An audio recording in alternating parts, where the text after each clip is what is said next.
Hi everyone, today we're going to take a look at a universal adapter from Royu. Now Royu is part of the Firefly family of companies and they sent this over to me as a Christmas gift. So it looks like a normal universal adapter, converts 2 pins to pretty much any country plug that you could think of, but it's also got 2 USB ports built in and this can output up to 2.1 amp. That means you could have 1 amp and 1 amp, or you could just have the full 2.1 amp on a single socket.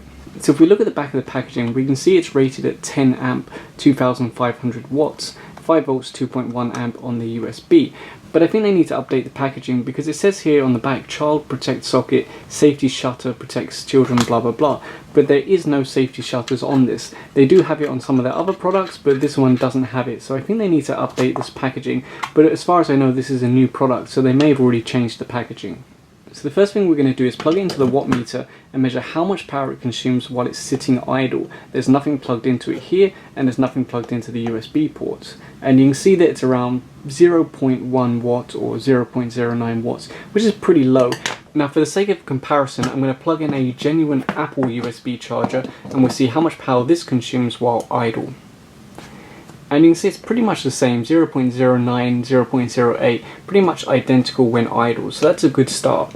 Now I've plugged in my USB watt meter and we'll see if we can draw the full 2.1 amp. So here you can see 1.4 amp, let's keep going. There's 2 amp and let's just bring it up to the full 2.1. So there we go, on the input we've got 13.5 watts, that's the AC, and on the output we've got 10.6 watts. Now of course there is a little bit of loss because we're going from 220 volts, or actually 236 volts, down to 5 volt DC. So there are some losses and that's why, you know, we've got about a 3 watt difference. And what we'll do is we'll do the same test again with the Apple one and see what the difference is there.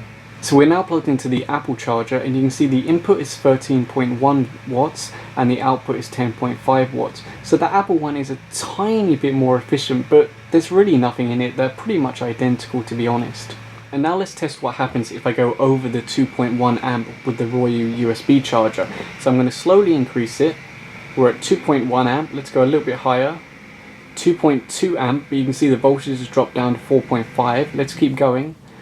And there you go, if we go too far, the voltage drops down to 2.7 volts. Now if we decrease the current, there you go, back up to 5 volts, 2.1 amp. So that 2.1 amp really is the maximum. And now we're going to test if the USB ports have short circuit protection. I've got a USB cable here where I've tied the negative and positive wires together. We're going to plug it in and see what happens. Okay, it's making a noise, but it seems to be okay. Let's try the other USB port. Again, it's making a noise. Let's just leave it for a minute and see if anything happens. You can see the power consumption has increased on the short circuit. So I've now unplugged it. Let's put a USB load back in this and see if it still works. And there you go, it still seems to be working fine. 4.8 volts, 1.2 amp. Let's try the other socket. 4.9 volts, 1.25 amp. Let's go up. 1.8, let's go over voltage, or over current, sorry, and the voltage drops down. So it seems to be working okay, and putting the short circuit on it didn't seem to cause any damage. And the good news is it does include the special circuitry required to charge an iPad at its full speed. So you can see it's currently charging at around 9.2 watts.